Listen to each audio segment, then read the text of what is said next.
And welcome once again to Agape Latte. My name is Joseph Alshanique. I'm one of the council members, advisors to Agape Latte. Tonight we're honored to have Maria Sinella with us from the Carroll School of Management. Professor Sinella holds 3 degrees from Boston College, Triple Eagle, a Master in Education, an MBA, and a PhD. She has been an elementary school teacher for over 20 years in Arlington, Massachusetts, and this is her 4th year at Boston College. Excuse me, Professor Sinella. 14, I made a mistake in my opening remarks. Professor Sinella is also involved with the Marketing Academy and Golden Key International Honor Society. She does all of the advising for CSOM and works very heavily with students. Maria was born here in Boston and grew up in Albuquerque, New Mexico. Campus Ministry and the Church in the 21st Century are proud to have her here tonight. Please join me in giving a warm welcome to Maria Sinella.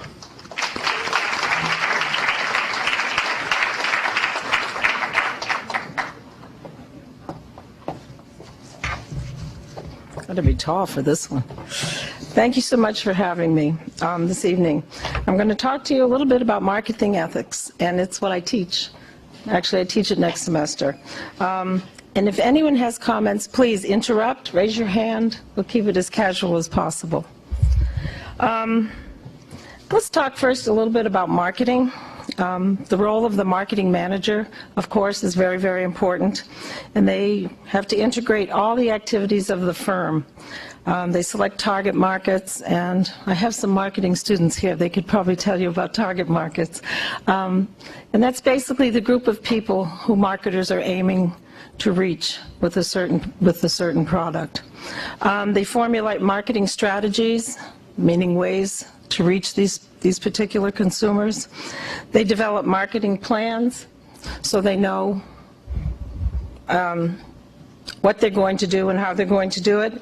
And finally, they develop appropriate marketing programs. And pretty much that's what you're seeing on television, some of the results of that. To do all of this, decisions have to be made relating to product policy, pricing policy, distribution policy, and promotional policy. Now, a product is basically anything that you sell and you get money for. It can be an idea, it can be a person. You look at our political candidates that are talking tonight. Pricing is what you pay for something. And we have a tendency to only pay what we think something is worth. If we think it's way too expensive, we won't buy it. If we think it's way too cheap, we won't buy it. So we basically have to see it as having value to us, and that's what we're willing to pay. Distribution would be relating to how the product goes from the manufacturer to the consumer. And finally, promotion is how the product gets your attention. It might be that you get a free sample at your door. It might be that you get a coupon and an ad. It might be someone gives you something in the store, but it's some way that you're attracted to a product. So the marketing manager has to seek the cooperation of all the other people in his company in order to achieve success. And he has to also be concerned about people outside the company. He has to be concerned with customers, suppliers, who the stakeholders are. And so it's not surprising that with these kinds of pressures and the role of marketing in society, marketing, if you think about it, pretty much all day long you're besieged by people trying to get you to buy things. So marketing is very prominent. And so you can see why the media is constantly out there. Whenever there's anything unethical or perceived as being unethical, the media is right out there trying to tell you, yes, this is unethical, be careful. And there's been widespread concern about business practices that have developed in recent years. And some of these, I think they'll be very familiar to you. But they're really about a lot of unethical things that go on in business. There's price fixing. I don't know if any of you remember, you're probably too young, but there was Fast Eddie. And Fast Eddie owned an appliance store. And Fast Eddie got the idea that he would advertise some of his appliances very, very inexpensively, and that would get people to go in. And that's exactly what happened. People did go in. Only Fast Eddie didn't have those appliances for that price. And he said that he was out of stock. Well, he did this so many times that finally he was looked into, and I believe Fast Eddie went to jail. But what also happened with Fast Eddie is it changed the rules. And you'll notice now when you go shopping, if they don't have the product that you want, they'll give you a rain check. Or they'll, in the ads, and you've seen it in the Sunday paper, only 10 available at this store, so that you at least have an idea that you're not getting, ripped off really well. There was a man also in Connecticut, Stu Leonard. He was another one. Some of you probably know about Stu Leonard if you live in Connecticut. Stu Leonard went to jail as well with his son. And what he did was he didn't hook up his computers to the IRS. All of his, not his computer, yeah, his computers, and his, his checkout. And so he was caught and he went to jail. I don't know why he ever did that, though, because he has such a great store. There's bribery. That's payback for getting contracts. And if you look at the Big Dig in Massachusetts, there's a really good example of a lot of paybacks that were done there. Deceptive advertising, the Volvo. I don't know if any of you remember this ad, but a few years ago, the Volvo was always thought of as a really safe car and a really strong car. And so they showed in the ad the Volvo, very, very strong, very prominent. And on top of the Volvo was a big truck. But what they didn't say is that they had reinforced the truck, or the Volvo, so that the truck was able to stay on top. So they were caught up with. They had to take the ad off, and we don't see that ad anymore, that's for sure. There's lots of unsafe products. There's Firestone tires and the Ford Explorer, which I'm sure you've heard of since it's more recent. Anybody here have some Firestone tires on their car? I see someone smiling. The Firestone tires basically lost their tread, and Firestone blamed the Ford Explorer, and the Ford Explorer blamed Firestone. And probably they were both at fault. No one really took any kind of responsibility, and both lost a great deal of money. Remember the Cabbage Patch doll that ate food? I don't know if any of you had her. No? She ate food, but what she also did is she ate little girls' hair. And she had a good appetite. And so she would munch away on the food, but if the little girl's hair got in the way, she also munched away on her hair, and really sometimes the children were injured. So you don't see the Cabbage Patch doll anymore, that particular one. There's the toys and the candy made in China, and you wonder, who's responsible? Is it the people in China, or is it the manufacturers here, or those who order it from China that don't check the products or don't have the right specifications? I don't know the answer to that, but it does make you wonder who it is.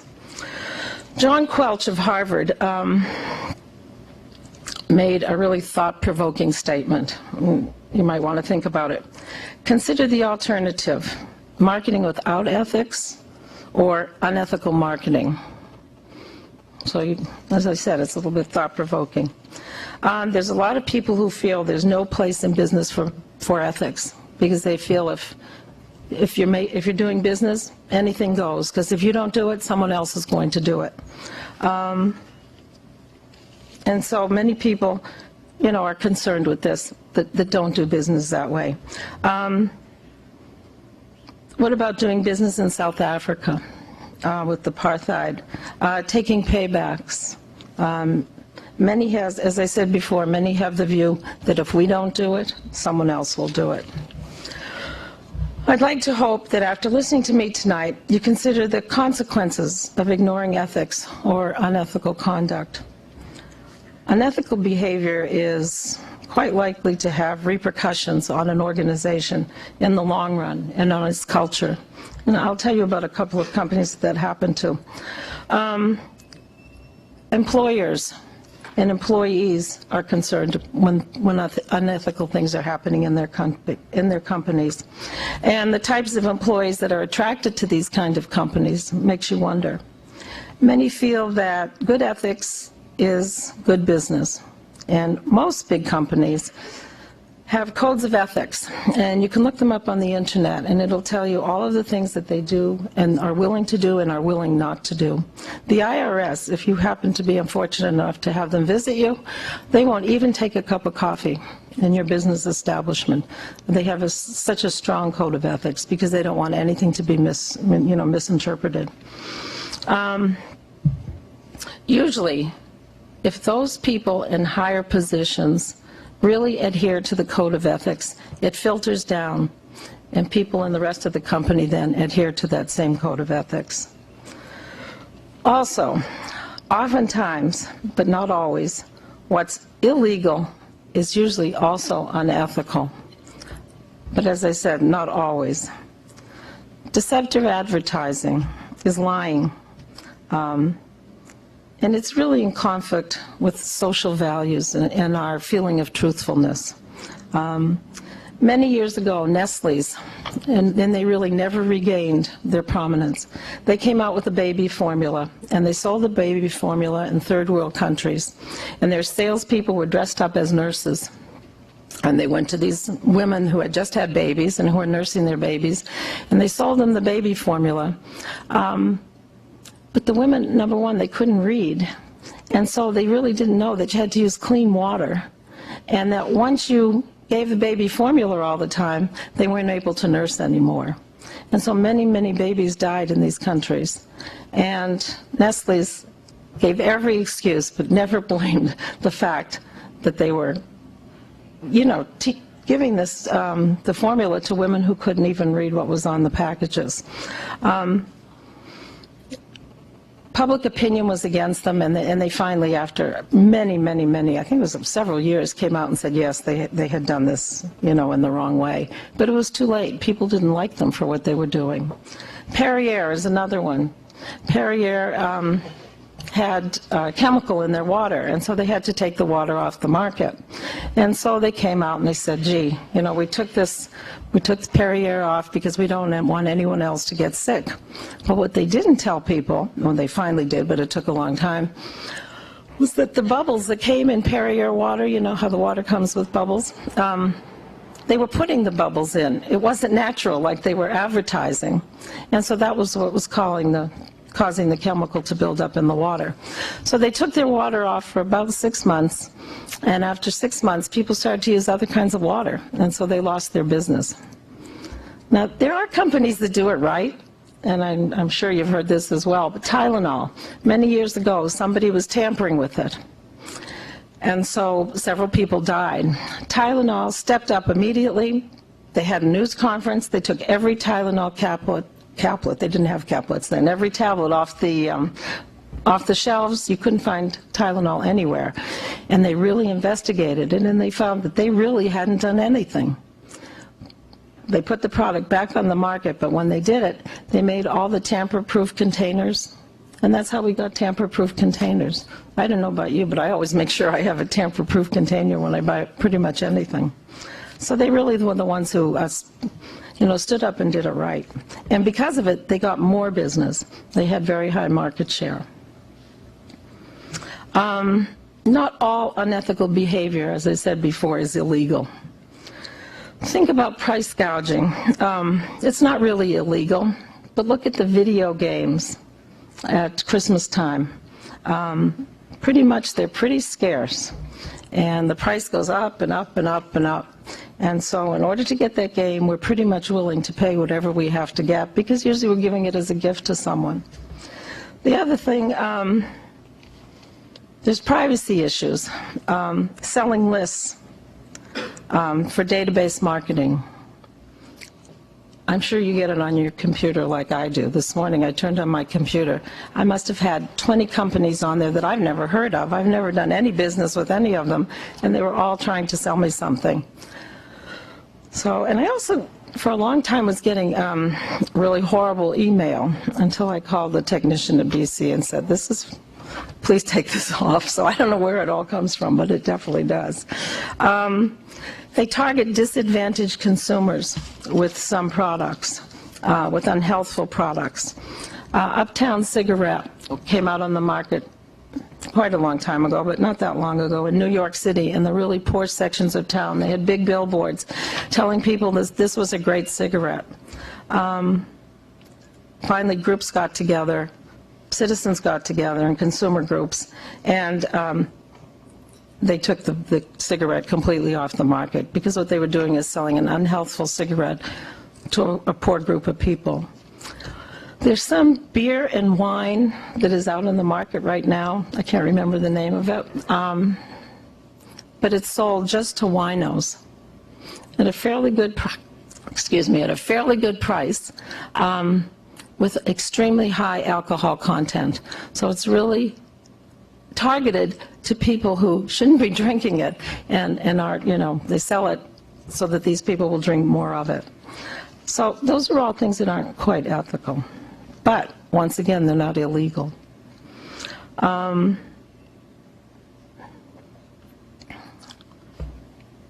Market research issues. What about secret shoppers? Do you consider that ethical or unethical? Think about it a little bit.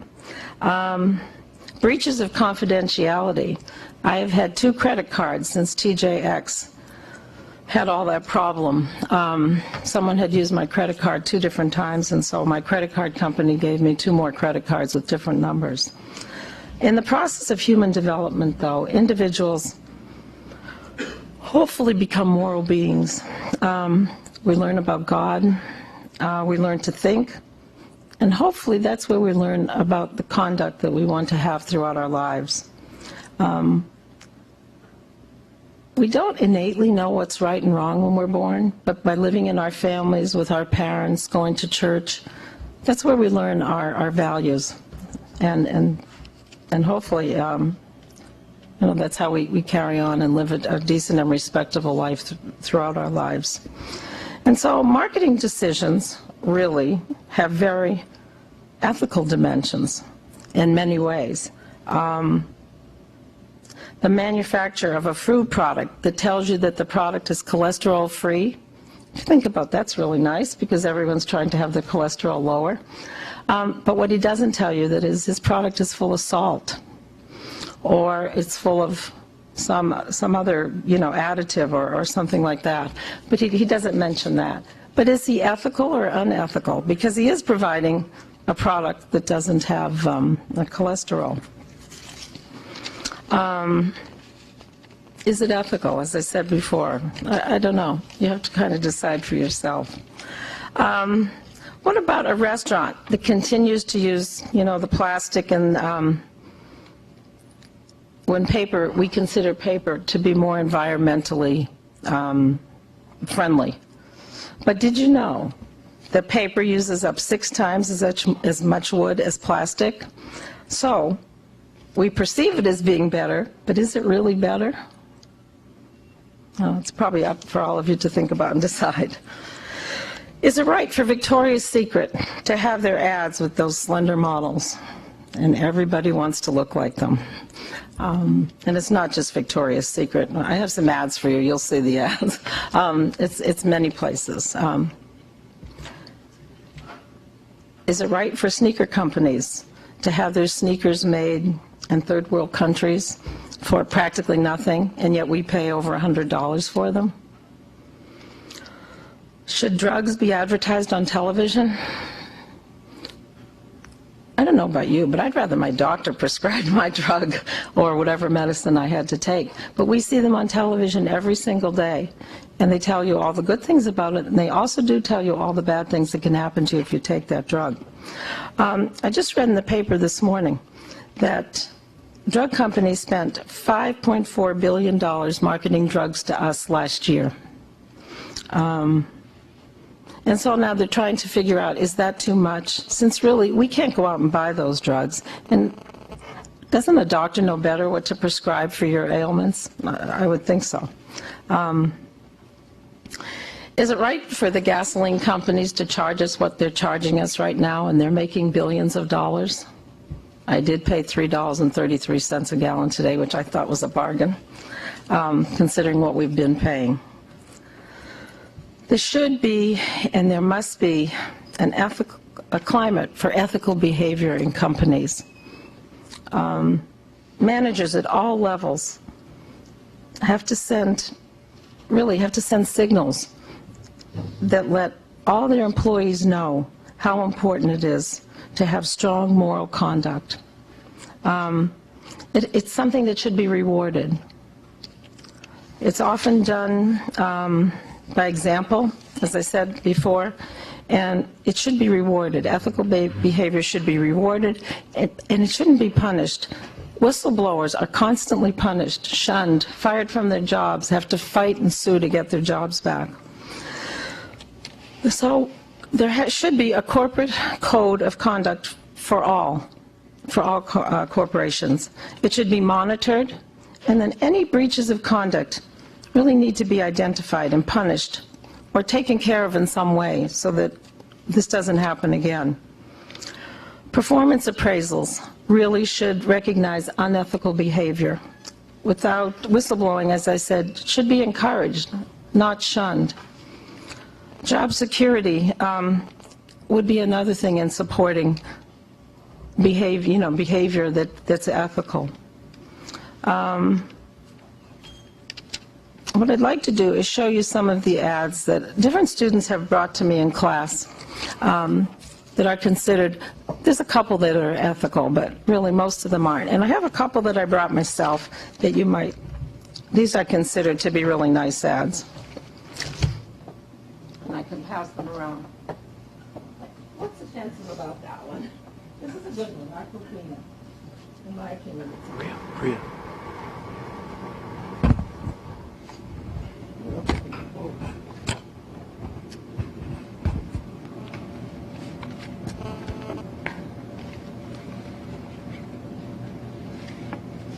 all right. Here's the Gap from last year, the holiday one. Sarah Jessica Parker. Nothing bad about that one. Cappuccino. You can come up and look at these later, or I can pass them around. I like ads that do things. But if you look at these ads, there's nothing offensive about them, yet they're getting their point across. When I show you the other ones, you'll see what I mean.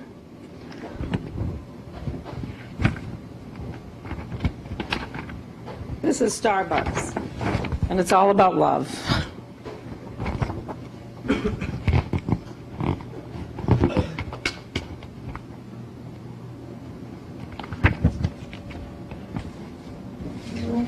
I love this one. It's Cutty Sark. And it says, a lot of people judge a product by how elaborate the gimmick in its Christmas ad is. Okay, and you can see this. And basically all it says is Merry Christmas. And on the back, it says, we think this is the only way to judge a product, and it's an empty drink. But if you look at that, there's nothing offensive about that. More Aquafina. I have a really good one. I thought I brought it.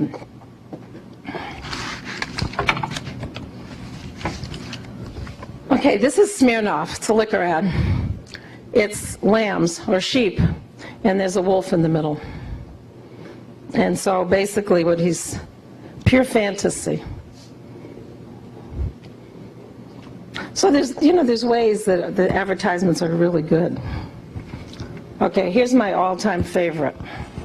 I can't do both. Okay, this is Grand Marnier. Is that cool? I got it in a Vogue magazine years ago, and I've really never seen another one like it. I don't know how it works. I think there's some lining in here. You can look at these afterwards. Okay. This is an ad for Jimmy Choo. Jimmy Choo are really expensive shoes. If you look at this, it appears she has her shoes on. I think he's digging her grave. It appears. If you didn't know what Jimmy Choo did, you probably wouldn't know what that ad was about.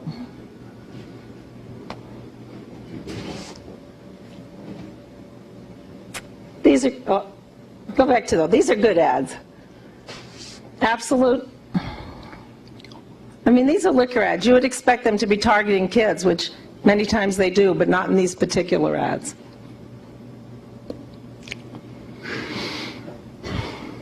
Okay, this is Axe. Axe is a product that brought out by Unilever, and I think it's a deodorant for men. They also are the ones who brought out the Dove ads. And the Dove ads have gotten a lot of acclaim because they use women who are not skinny. Well, you'll see, we have one here. They're curvy. So this is really the opposite end. They do these kinds of ads. She seems to have a bruise from a hanger. I think she was being hit. It can happen anywhere. And I think that's the car, the wheel of the car. Now these are just in regular magazines. You know, just magazines that you read every day, People Magazine, any of them. Go ahead. I didn't get this one for a long time. That's a man in a tub. Those feet are backwards. So there's someone on top of him. It took me really. I didn't notice that they were backwards for a while. Once again, that's Axe. That's the shampoo, the deodorant for men put out by Unilever.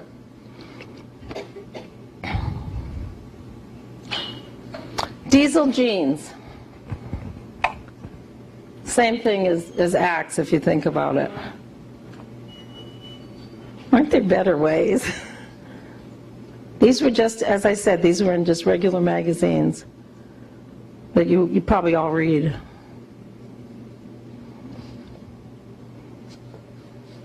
Calvin Klein jeans. Calvin Klein has been known for many years to use ads that are very, very suggestive. They've come under a huge amount of criticism, but because their products sell, they continue to use very provocative ads like that.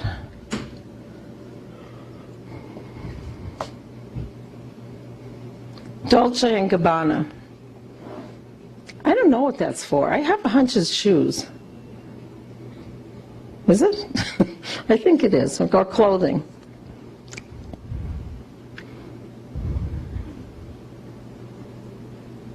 Abercrombie. Abercrombie is targeted to 15-year-old kids.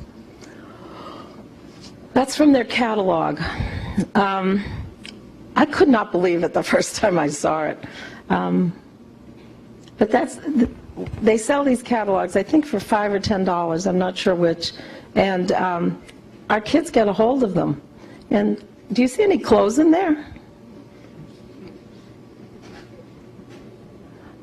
And then the products that they carry in there, they have like thongs for little girls. When you think about that, would you want your little 12, 13, 14, 15-year-old daughter buying that? You can turn it. I don't know what the product is. I have a hunch it's a liquor, but honestly I have no clue. Just in a magazine. Okay. This is for silver. And the caption is, "Who cares if they're not real?" That's provocative, isn't it? And this is the side. This is the Dove ad that has gotten a lot of praise because the models, number one, they're not as scantily dressed as others, but they're kind of curvy. And most women aren't real skinny. So they've won awards and everything for their ads. But they also produce Axe, the other ads. Now, this is how they get these models to look really good.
But if you look at it, Unilever is playing both sides. I mean, they have these really nice ads, and then they have, the others that are quite controversial. So those are basically, I could have brought you a lot more ads, but you wouldn't probably want to see as many as I have. Do you have any questions? Any thoughts? Yes. A company like Walmart that has been so successful, and you talked about how business training, businesses, anything's right. Thank you. Just one question on a company like Walmart. You talked about how so successful some businesses are, and some have the mindset of do whatever it takes to strive. Now with do you think it's ethical that they're allowed to lower prices because of the quantity they have, and how they're worldwide, and they're the #1 retailer in the world, and it's really knocked out mom and pop shops and stuff like that in small villages and towns, and I don't know, I just want to know your ethical take on that. I'm not a fan of Walmart. He knows me. I've had him in class before. What do you think? What do you think of Walmart? Yes. What do you say that Walmart provides a lot of jobs to a lot of people?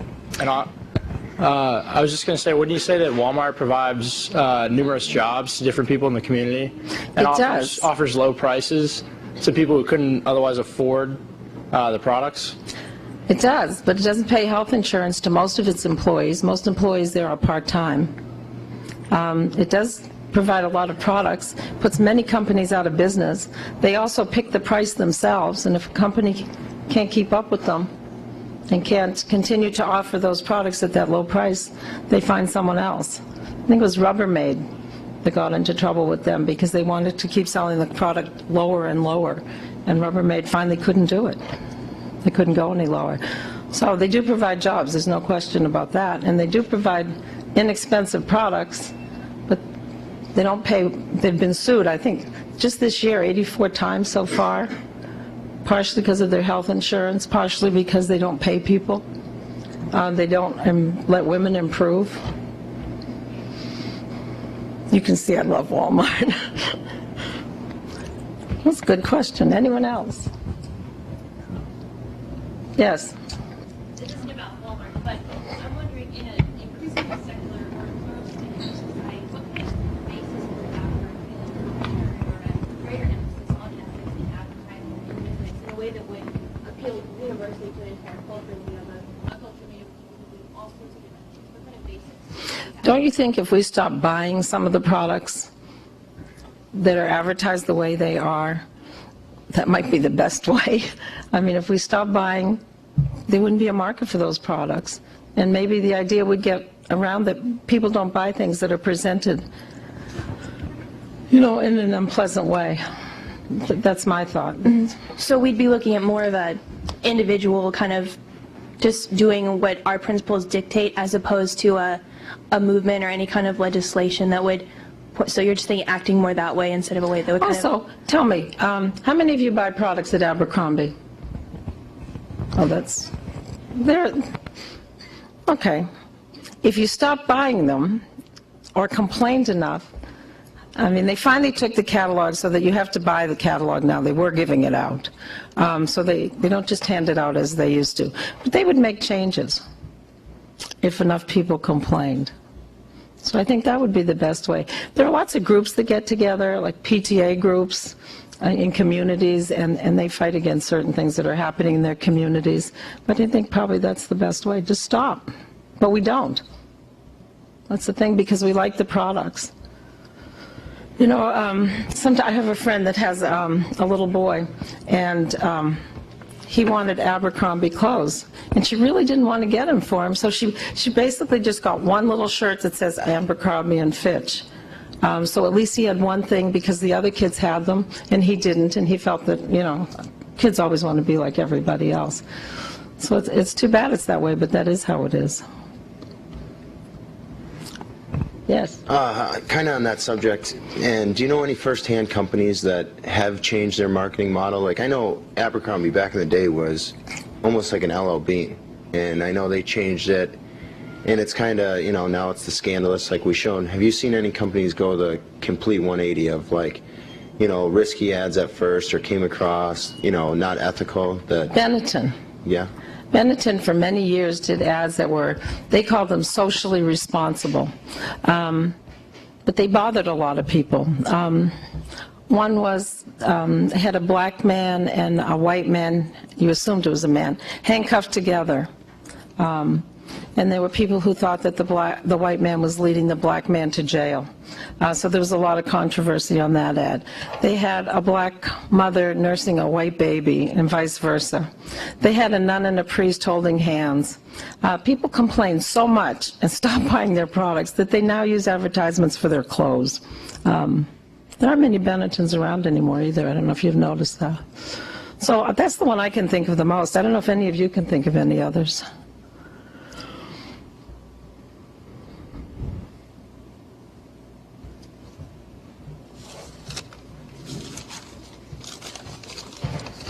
Tell me, does the ends justify the means in marketing? What do you think?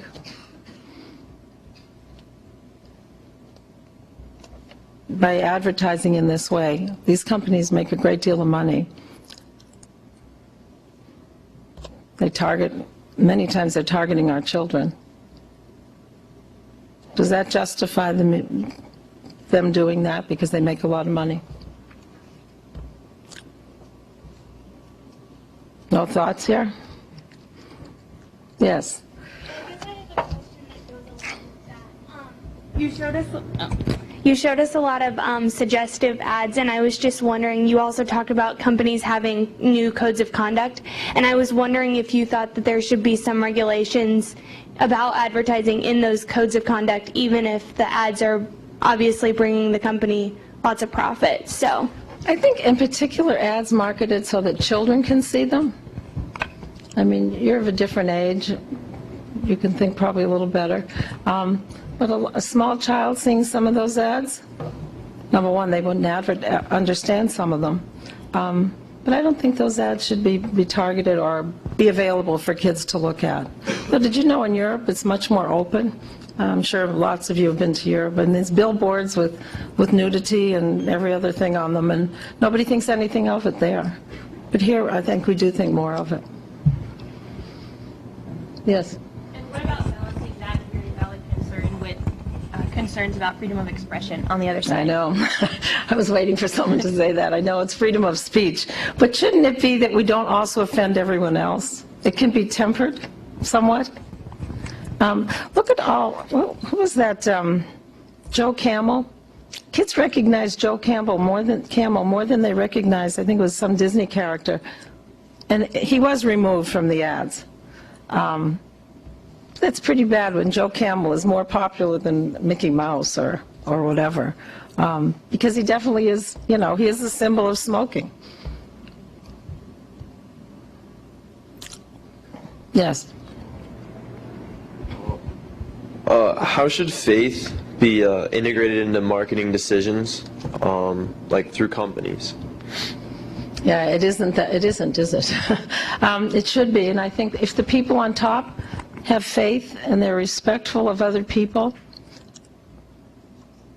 then I think it would happen naturally. I mean, there are plenty of ads. Look at did you know the Absolute ads have won awards? Because they're tastefully done. They don't hurt anybody. They definitely advertise the product. But you can't force somebody to do all of that. But they've taken it upon themselves to show those kinds of ads and to do those kinds of ads. A lot of grocery store ads, too. They're always pretty nice. But you would hope that the people if they really all had a code of ethics and followed it, then perhaps we wouldn't have those kinds of ads. So I don't think I answered that quite right, but I don't know how you'd put it in there except hope that they did it. How do you think mass lottery, that is a government-run business, how do you think their ethical standpoint is with, you know, kind of targeting now? They do holiday scratch-offs, they do Red Sox tickets and stuff like that, they do Patriots tickets.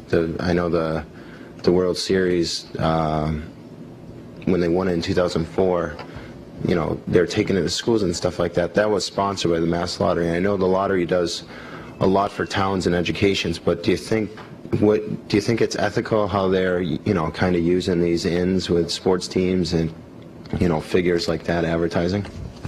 And I think how they get around it is they say all of this money goes to our communities. It's not ethical. Obviously, I think a lot of people that have a gambling problem have a worse problem after they work on the lottery. What about all the casinos? Now they want to build a lot more casinos, and there's a lot of fighting about that. Number one, it will bring crime to areas, but it will also cause people who have a gambling problem to have a worse gambling problem. Right, so I think there's lots of things individually we can all say, but I think if we were to ever get up in a group, we would do far better than just individually. I can get up here and preach to you and show you ads that I think are horrible, but next month they're going to be in those same magazines. But we're buying those magazines and we're buying those products. So maybe if enough individuals, and there are citizen groups that really get up and fight, and say that this isn't right, and they try to do something. Yes. So he was talking about the gambling thing, and you were saying that it's going to be causing some people who have a gambling problem to gamble more, and it's causing problems to them. So are you saying that these companies, gambling and others, are responsible for bad behaviors of individuals? No, I think we're responsible for our own bad behaviors. Yeah. But for somebody who has a problem, it's very available. But they're how and it partly makes it responsible, worse. you think? I think in a way they are. Okay. That's just my personal opinion. Does anyone know Father McGowan in school management? He's really an expert on gambling. If you ever meet another speaker, he's fabulous. He speaks at the State House periodically, and he's very much against these because it brings out really the worst in people, he says. Yes.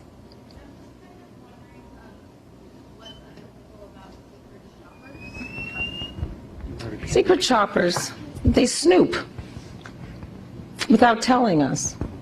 They don't tell the customer, they don't tell the person in the store. Is it ethical?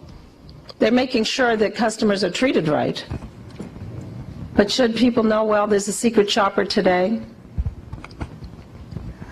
I don't know the answer to that. Well, I'm just, I work in retail part-time, and are you talking about like secret shoppers, or like we'll have a secret shopper every month and we know that they're going to come sometime?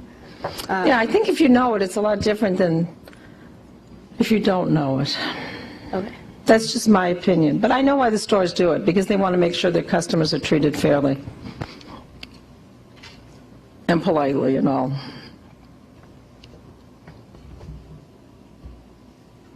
Anyone else?